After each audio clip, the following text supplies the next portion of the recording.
এই বাইরে দেখি ডেলি ডেলি জঙ্গলে আসে, জঙ্গলে এসে কি করে? ডেলি ডেলি দেখি কি নিয়ে এত ভাবে। এ ভাই, আপনি জঙ্গলে কি করেন?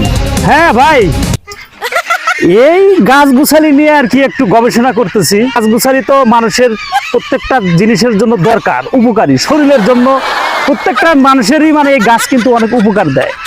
এই গাছ কি কাজ করে জানেন? শুনবেন। এই যে মানুষের যে শারীরিক অক্ষম, দুর্বলতা, যৌন শক্তি, অনেকেই দেখা যায় যে তারা লুকায় থাকে, বলতে চায় না সাহস করে যে আমার শারীরিক দুর্বলতা আছে, আমার এই সমস্যা আছে, ওই সমস্যা আছে, ঠিক আছে?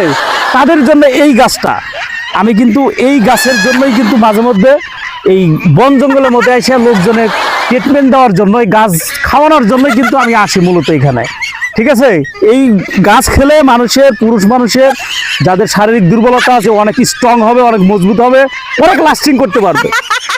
মানুষের গাছ গুছালি, বন জঙ্গলের প্রতি বিশ্বাস থাকতে হবে, কারণ আগের যুগে কিন্তু ওষুধপাতি ছিল না। এই বন জঙ্গলের গাছ দিয়েই কিন্তু আগের যত ধরনের রোগ ব্যাধি আছে সেগুলো কিন্তু সারছে। এখন কি আধুনিক বিদ্যা চলে আসছে, কিছু হলেই মানুষ খালি ডাক্তারের কাছে দৌড়ায়। এটাও কিন্তু মানুষের জন্য বড় উপকারী ওষুধ।